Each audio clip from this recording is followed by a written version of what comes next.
think I beat you, Bailey. Pounds. I think I got Bailey in I mean, that. you might. What are you trying to say? Well, I'm just saying that. I've been in the gym recently. I've been trying to, Oh. to work on that. So I think I can paddle. I never paddled really before, so maybe you got me on that. I do have you on that. Okay, well, I gotta Matt, try it out. Who do you have? Probably Which want one? something a little more sturdy than a pumpkin, though. Right? Yeah. Yeah. Anyway, I got nothing. All right, let's go ahead and take a look at your weather. 93 out there today. That's where we got to. Again, that was 1 degree off from a record from 2 years ago. We hit 94 2 years ago. And again, this doesn't happen very often in October, as we've seen. But again, very warm out there today as those southwest winds returned behind that front from yesterday as everything kind of returned back to that southwesterly flow. 49, that's where we started off the day. So again, when you have dry air, you can have these massive temperature swings. Again, we talked about it earlier. It's kind of like being in the desert when the air gets this dry.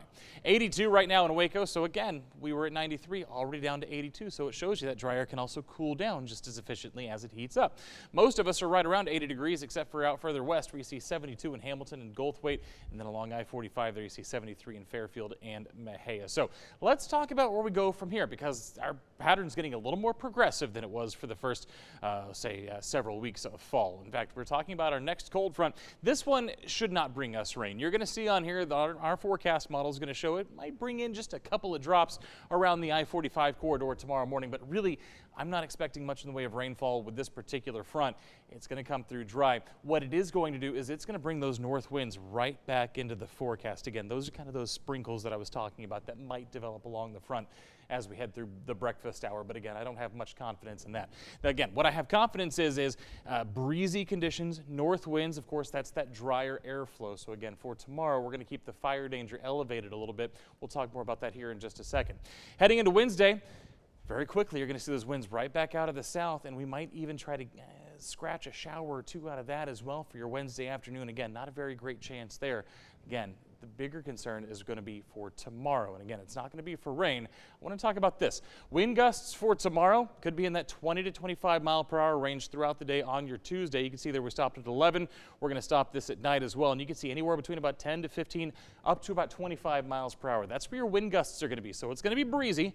That's factor number one. Factor number two is this. You can see that humidity does increase a little bit as we go through the night tonight, up into the 90% range there for parts of the Brazos Valley by the time you wake up on your Tuesday morning. But after the front comes through and by the time we get to the afternoon, look at these numbers, 10 to 15% relative humidity. So we got breezy conditions, we got dry conditions, and of course you know what that means. You know where I'm going with this. We're talking about high fire danger for tomorrow afternoon. As a matter of fact, the Texas A&M Forest Service has kind of our eastern zones under a moderate risk. That's where you saw just a little bit more humidity, but for areas along and west of I-35, high to very high on the fire danger scale. So again, this is where we again remind you, no outdoor burning. Most of our counties have a burn ban. I'll show you that in a second.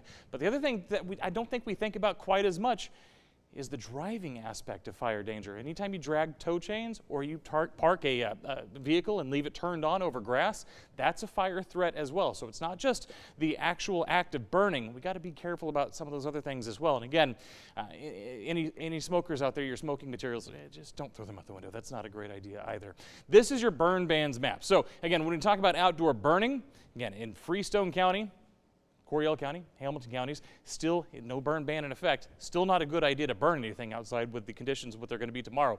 Everywhere else, yeah, it's illegal to do any outdoor burning. And you can see across the state of Texas, most of our counties under a burn ban right now. So because of that, again, we're going to say no outdoor burning across Texas for tomorrow. It's too dry, and with a cold front coming through, it's going to be too breezy, and the humidity is going to be too low as well. In terms of the temperatures, though, we're going to get a lot better. 93 today. How about 84 for tomorrow, 82 on Wednesday? We're going to bounce back up a little bit, but then our next cold front could come through, and that's the one we're going to be watching towards the weekend that could bring us our next chance for some rain. And remember to keep up with all this. You can download our 6 Plus app. It's free. Just got to download it on your smart TV.